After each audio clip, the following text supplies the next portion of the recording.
Author of Cultures in Conflict, The French Revolution, Gregory Brown writes: while there were many pamphlets for people to read in Paris in the summer of 1789, there was not a lot of bread for them to eat.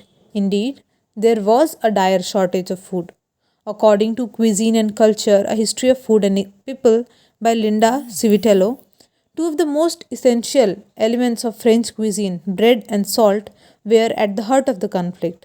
Bread, in particular, was tied up with the national identity. It was considered a public service necessary to keep the people from rioting.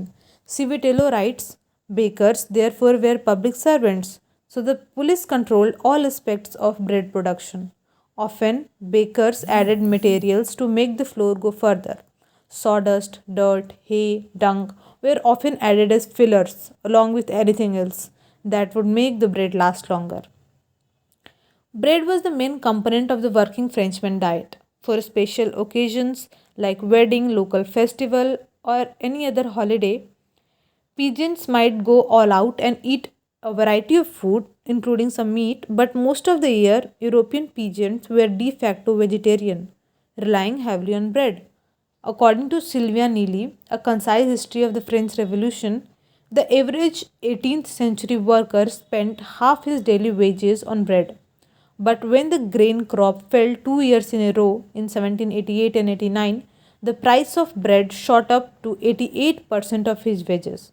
Many blamed the ruling class for the resulting famine and economic upheaval. On top of that, the peasant resented the gabelle, a tax on salt that was particularly unfairly applied to the poor. Wheat was itself too costly for all but the upper classes. Obviously, the cause of the revolution was far more complicated than the price of bread or unfair taxes on salt, but both contributed to the rising anger toward the monarchy.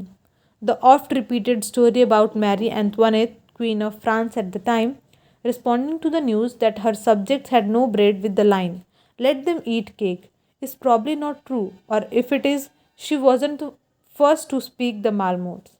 The philosopher Jean Jacques Rousseau attributed the Colossus utterance to an unnamed princess in his 1766 Confessions, written when Antoinette was 10-year old and living in Austria.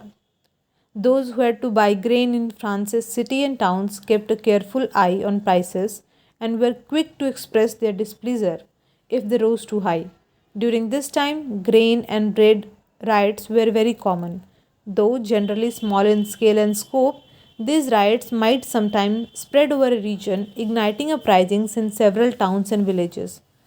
These riots, and even more simply, the thread of rioting, helped propel the revolution forward and make it increasingly radical. The rioters even tried to set price control for bread and other essentials, but inflation continued to be a problem alongside grain shortage. It is interesting to note how Italy's contributed to the revolution by promoting individualism and partisanship.